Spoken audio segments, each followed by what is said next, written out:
টার্গেটটা ছিল যে মানুষ যখন ঘুমানো অবস্থায় থাকবে, যখন কেউ বুঝতে পারবে না, রাতের অন্ধকারে এই সার্চ লাইট অপারেশন এটা চালানো হবে। ঠিক তাদের পরিকল্পনা অনুযায়ী ইয়াহিয়া খান রাতের অন্ধকারে সে চলে যায় টিক্কা খানকে দায়িত্ব দিয়ে, এবং সে তার এই পরিকল্পনা বাস্তবায়ন করার চেষ্টা করে। পরবর্তীতে পরের দিন আমাদের 26শে মার্চ স্বাধীনতা দিবস পরবর্তী উদযাপন হয়। একটা দেশ, একটা পতাকা, একটা স্বাধীন লাল সবুজের পতাকা আমরা সেখান থেকে পাই। যে লক্ষ্য উদ্দেশ্য নিয়ে এই স্বাধীনতা আমরা পেয়েছিলাম, 53 বছর পরে আরেকটা অভ্যুত্থান, আরেকটা ছাত্র জনতার যে বিজয় হয়, যুদ্ধের মাধ্যমে আমাদের এই স্বাধীনতা আমরা অর্জন করি। এবং আমাদের এই যুদ্ধের মধ্যে আমাদের যারা বীর মুক্তিযোদ্ধা ছিলেন তাদের ভূমিকা ছিল অনস্বীকার্য, এবং তাদের কারণে আমাদের আজকের এই গণহত্যা দিবস 25 মার্চ 2025 এই সময় বিকেল বেলা মুক্তিযোদ্ধা, মিডিয়া, সেনাবাহিনী, পুলিশ এরা লাইন করতো কামালপুরের দিকে। সারা রাত যেত এবং সারা রাত কামালপুরে যুদ্ধ। কামালপুর ছিল বড় ফ্রন্ট।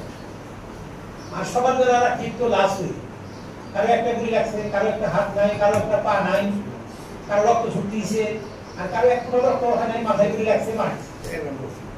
আমার যে দুই সহপাঠী আমার সাথে ছিল, ওরা এই লাশ দেখে বিব্রত হয়ে পড়লো।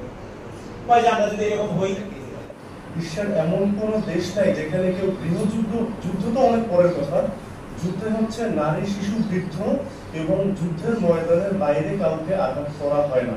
সেটা তো যুদ্ধের ক্ষেত্রে গেল। যদি তারা তো এটাকে যুদ্ধ মানে না, তারা তো এটাকে মানে গৃহযুদ্ধ।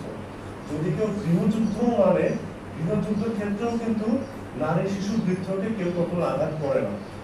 একটা হানাদার বাহিনী তারা কতটা নির্লজ্জ এবং সমস্ত আইন ভেঙে তারা একদম নারী, শিশু, বৃদ্ধ সবার উপরে নির্বিচারে গণহত্যা চালিয়েছে। তো এটা আসলে বলার কোনো অবকাশ রাখে না। বাঙালি জাতিকে তারা ধ্বংস করতে চেয়েছিল।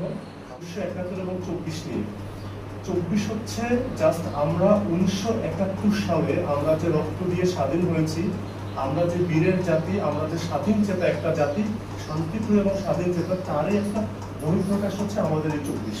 আমাদের রক্তের ভিতরে আছে আমরা অন্যায়ের বিরুদ্ধে কোনোদিনও মাথা তুলে দাঁড়াবো না, সেটা বহির্বিশ্বের কেউ হোক কিংবা আমার দেশের কেউ হোক। সুতরাং 1971 হচ্ছে খুব বড় একটা জিনিস। এইসব আমাদের হচ্ছে আমাদের মহান মুক্তিযুদ্ধ এবং বিজয় দিবস নিয়ে আলোচনা করলে সব থেকে গুরুত্বপূর্ণ অংশটা, এবং যেটা আমি অলওয়েজ খুব মন দিয়ে শুনি, সেটা হচ্ছে আমাদের বীর মুক্তিযোদ্ধাদের কথা।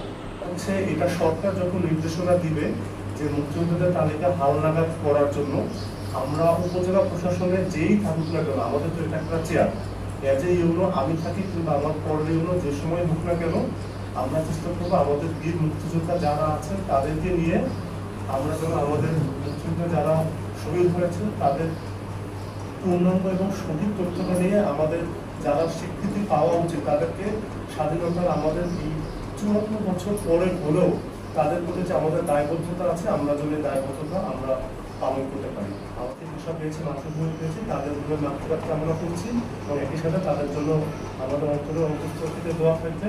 এবং আপনাদেরকেও এই আলোচনার সাথে অংশগ্রহণ করার জন্য ধন্যবাদ জানিয়ে আজকে শেষ করছি। আসসালামু আলাইকুম। সুস্থ এবং সুন্দর